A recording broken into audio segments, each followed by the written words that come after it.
بسم اللہ الرحمن الرحیم۔ تحفہ غدیر، یہ کتاب مرجع اعلی جہان تشیع آیت اللہ العظمی الحاج سید صادق حسینی شیرازی دامہ ظلہ کے آثار سے لی گئی چند باتیں۔ اس کتاب میں حضرت نے حجت خدا امام کی اہمیت اور ضرورت کو بیان کرتے ہوئے فرمایا کہ زمین حجت خدا سے خالی نہیں ہو سکتی۔ اگر ایسا ہو جائے تو یہ دنیا تباہ و برباد ہو جائے۔ اس لیے رسول اللہ صلی اللہ علیہ وآلہ وسلم نے اللہ کے حکم سے مقام غدیر پر امیر المؤمنین حضرت علی ابن ابی طالب علیہ الصلاۃ والسلام کی ولایت کا اعلان کیا، اور آپ نے اس کتاب تحفہ غدیر میں واقع غدیر کو بیان کیا ہے اور غدیر کی عظمت کو مکمل بیان کرتے ہوئے فرمایا، غدیر دین الہی کی تکمیل کا باعث ہے، غدیر راحت حیات ہے، غدیر بلندی درجات کا سبب ہے، اور آخر میں غدیر سے متعلق ہماری ذمہ داریوں کو بیان کیا ہے۔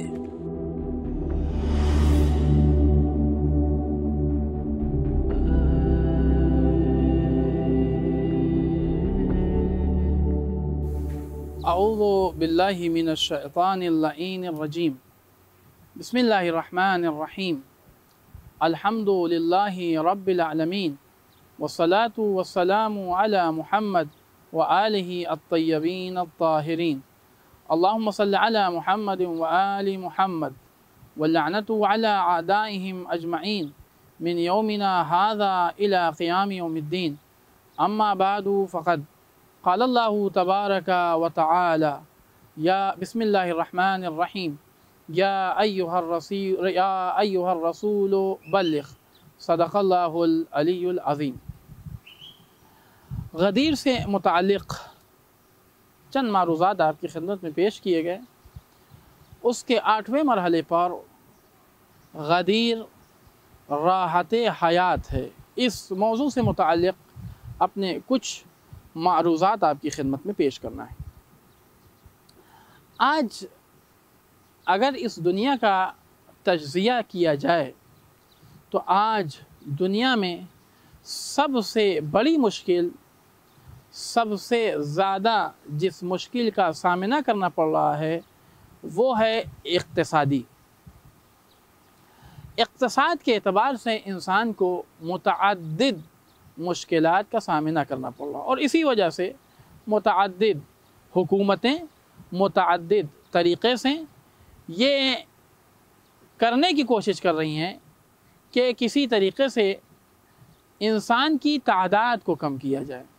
انسان کی اگر تعداد کو کم کر لیا جائے گا تو اقتصاد خود بخود ٹھیک ہو جائے گا، ہر انسان کو کوئی کام مل جائے گا، کوئی نوکری مل جائے گی، اور اس نوکری کے ذریعے سے وہ اپنی زندگی کو بہتر چلا سکے گا۔ اور اسی لیے ایک پلاننگ کی جاتی ہے کہ مثلا انسان کے 2 ہی بچے ہونے چاہیے یا 1 ہی بچہ ہونا چاہیے، تاکہ ہم اسے اچھی تعلیم دیں، اچھی زندگی دیں۔ میرا مقصد یہ نہیں ہے کہ میں یہ ذکر کروں کہ آیا یہ پلاننگ اچھا ہے یا اچھا نہیں ہے۔ میرا مقصد یہ بیان کرنا نہیں ہے، میں صرف اور صرف یہ بیان کرنا چاہتا ہوں کہ آج جس زمانے میں ہم زندگی گزار رہے ہیں، ایک سب سے بڑی مشکل کا جو سامنا ہے وہ ہے اقتصاد۔ امیر المومنین علی ابن ابی طالب علیہ الصلاۃ والسلام ارشاد فرماتے ہیں، لو ان الامہ منذ قبض اللہ رسولہ، اگر امت جب سے رسول اسلام کی وفات ہوئی ہے، اطاعونی واتبعونی، اگر امت نے میری اطاعت کی ہوتی، میری اتباع کی ہوتی، لَأَكَلُوا مِن فَوْقِهِمْ، تو یہ لوگ کھاتے اپنے اوپر سے، وَمِن تَحْتِ أَرْجُلِهِمْ، اور اپنے پیروں کے نیچے سے۔ رغدا، انشاءاللہ میں تفسیر کروں گا کہ رغدا سے مراد کیا ہے، اور اس کے بعد تعبیر ہے الی یوم القیامہ، اور قیامت تک سے مراد کیا ہے۔ یعنی امام فرماتے ہیں کہ رسول اسلام کی وفات کے بعد اگر خلافت کہ میری خلافت کا اعلان کیا گیا تھا، اگر اس خلافت کو مجھ سے چھینا نہ جاتا، میرے ہاتھ میں رکھا جاتا، تو میں اس طریقے سے حکومت کرتا کہ لوگ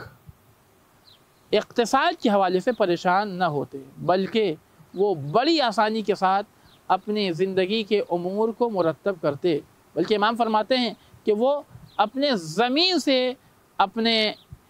کھانے کو مہیا کرتے۔ رغدا کہتے کسے ہیں؟ دو تعبیر ہے روایت میں، ایک تعبیر رغدا کا ہے، دوسری تعبیر الی یوم القیامہ کا ہے۔ رغدا کہتے ہیں کسی بھی، رغدا کہتے ہیں اطمینان کو، یعنی اطمینان کے ساتھ، بغیر کسی پریشانی کے، نہ کسی فقر کا تصور ہو، نہ کسی مصیبت کا تصور ہو، نہ کسی مرض کا تصور ہو،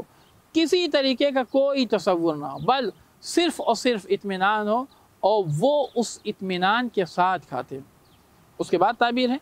الی یوم القیامتی، ایسا نہیں ہے کہ 2 دن اور 4 دن اور 5 دن اور اس کے بعد یہ کہانی تمام ہو جاتی، نہیں، یہ 2 دن اور 4 دن اور 5 دن کی بات نہیں ہے، بلکہ جس دن سے میری خلافت ہوتی اس دن سے لے کر قیامت تک میری حکومت اور خلافت ایسی ہوتی کہ قیامت تک انہیں زیادہ زحمتیں برداشت کرنے کی ضرورت نہ پڑتی۔ اگر لوگوں کو اس بات کا علم ہو جائے، اگر لوگوں کو یہ پتہ چل جائے کہ ایک زمانہ تھا کہ جس زمانے میں اگر اس کو حکومت دے دی جاتی کہ جس کا حکومت حق تھا، تو آج اس زمانے میں جو مشکلات ہیں ان مشکلات کا سامنا نہ کرنا پڑتا، تو یقیناً آج کا ہر انسان اس زمانے میں رہنے والوں کے کوسے گا۔ آپ تصور کیجئے کہ امام فرما کیا رہے ہیں، امام یہ کہہ رہے ہیں کہ وہ اس کو زحمت برداشت نہیں کرنی پڑے گی، بلکہ وہ بڑی آسانی کے ساتھ اپنی زندگی کو چلا سکتا ہے، اور انشاءاللہ ایک زمانہ آئے گا، اگرچہ امیر المومنین کے ہاتھ میں حکومت نہ ہوئی، امیر المومنین کے ہاتھ میں خلافت نہ تھی، جس کی بنیاد کے اوپر امیر المومنین نے وہ کارنامہ نہ کیا، لیکن ایک زمانہ آئے گا کہ ہمارا آخری امام، ہمارا آخری حجت جب اس دنیا میں تشریف لائے گا تو اس کی حکومت اسی طریقے سے ہوگی۔ کس طریقے سے ہوگی؟ اس کی حکومت اسی طریقے سے ہوگی کہ وہ اس زمانے کو عدل و انصاف سے اس طریقے سے بھر دے گا کہ جیسے ظلم و جور سے بھری ہوئی تھی، اور عدل و انصاف سے بھرنے کے بعد اب جب حکومت کو سنبھالے گا تو حکومت بھی اس طریقے سے کرے گا کہ لوگ اپنے پیروں کے نیچے سے اپنے زندگی کے امور کو فراہم کریں گے۔ یعنی اس سے مراد کیا ہے؟ اس سے مراد یہ ہے کہ بڑی آسانی کے ساتھ اپنے زندگی کے امور کو وہ اقتصادی اعتبار سے مہیا کر لے گا، بلکہ بعض روایات میں ہے کہ زکوٰۃ دینے والے تو ہوں گے لیکن فراوانی اتنی ہوگی کہ زکوٰۃ لینے والا کوئی نہ ہوگا۔ یعنی یہ گویا کہ غدیر نے ہمیں زندگی کی راحت دی ہے۔ اب یہ ایک الگ مسئلہ ہے کہ غدیر متحقق نہ ہونے پائی، یقیناً اگر غدیر متحقق ہو جاتی تو امیر المومنین کے فرمان کے مطابق ہم بڑی آسانی سے اپنی زندگی کے اقتصاد کو فراہم کر سکتے تھے۔ والحمد للہ رب العالمین۔